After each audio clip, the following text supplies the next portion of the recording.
So, folks, UFC 325 is officially in the books, and Sydney, Australia is still recovering from a night packed with decisive, violent, and landscape-altering results.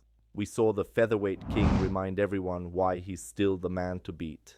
Lightweight monster continue his bloody march up the rankings, and an explosive contender put the entire 155-pound division on notice.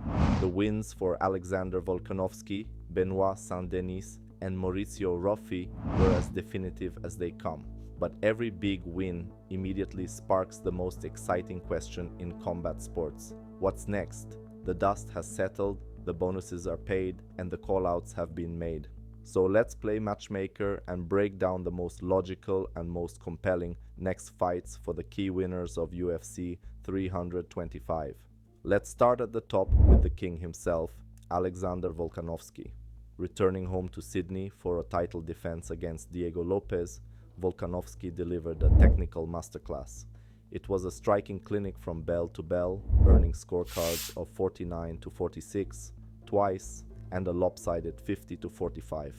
Even a flash knockdown in round 3 couldn't derail him. At 37 years old, Volkanovski still looks like the undisputed apex predator of the 145-pound division. Winner of Lerone Murphy versus Movsar Evloev. This is the cleanest solution available. Both Murphy and Evloev are undefeated. Both are legitimate threats, and neither has an airtight claim to a title shot yet. Booking them against each other creates a true one contender, removes politics from the equation, and allows Volkanovski to take a well-earned break while the division sorts itself out. Evloev has already stated publicly that he's eager to share the cage with Volk. Now he needs to prove he's the man who deserves it. Alternative? The Ilia Topuria storyline will always linger, but with Topuria focused on lightweight gold, featherweight deserves a challenger who emerges organically, not through nostalgia. Benoit Saint Denis didn't just beat Dan Hooker, he broke. Already dead! After absorbing early punishment, Benoit Saint Denis imposed relentless pressure, dragged the fight into his world, and finished Hooker with savage ground and pound at 4:45 of round 2. It was his 4th straight win, and it erased any remaining doubt. Saint Denis belongs with the elite. So who is next for God of War? I think should be Arman Tsarukyan for #1 contender spot. This is a true title eliminator.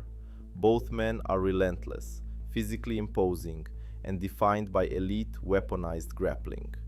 Tsarukyan represents the most complete wrestling and scramble test Saint Denis can face. Explosive entries, chain takedowns, positional discipline, and the cardio to repeat it endlessly. Saint Denis, meanwhile, thrives on pressure, damage, and opportunistic finishes once the fight hits the mat.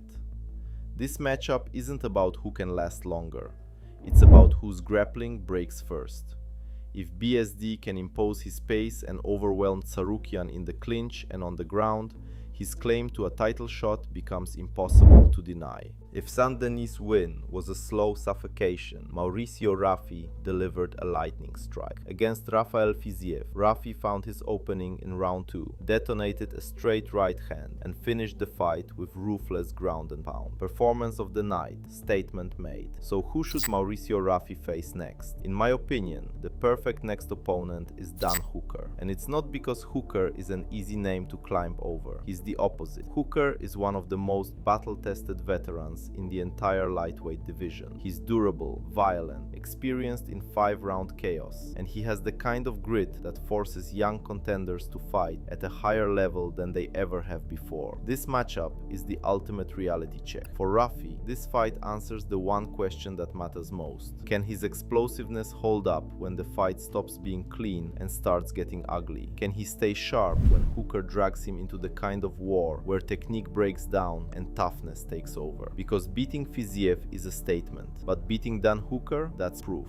That's the kind of win that doesn't just push you toward the rankings. It announces you as a legitimate threat to the entire top 10. At heavyweight, Thalisson Teixeira showed something rare: patience. Against Taito Iwasa, Teixeira survived chaos, leaned on grappling, and proved he can go 3 hard rounds. A unanimous decision win in Sydney is no small feat. So who should Teixeira face next? If it were up to me, I match him against Jailton Almeida. This is the ladder climb fight. Both men are grappling heavyweights with top 10 ambitions. For Teixeira, it's a chance to prove his control holds up against elite submissions. For Almeida, it's a must-win rebound opportunity. The winner is one fight away from serious title conversation. Quillan Salkilld proved the oddsmakers right at UFC 325. Entering as the biggest favorite on the card, he needed less than 3 minutes to finish Jamie Mularkey and secure his 4th straight UFC win. After Mularkey attempted to grapple early, Salkilld reversed with a slick throw, took control on the ground, and quickly locked up a rear naked choke that turned into a nasty face crank. Mularkey had no choice but to tap. If the UFC truly wants to find out what Quillan Salkilld is made of, there is no clearer truth test than throwing him in with Beneil Dariush. Because Dariush isn't just a veteran, he's a problem solver. He's the type of fighter who doesn't panic, doesn't chase chaos, and doesn't fall for hype. He drags opponents into deep technical waters, forces them to fight in layers, and punishes every mistake with either top pressure, scrambles, or clean counter-striking. For Salkilld, this matchup is the ultimate proving ground. It's not about surviving 10 minutes, it's about answering the real question. Can he keep his composure when a world-class veteran starts dismantling his game piece by piece? UFC 325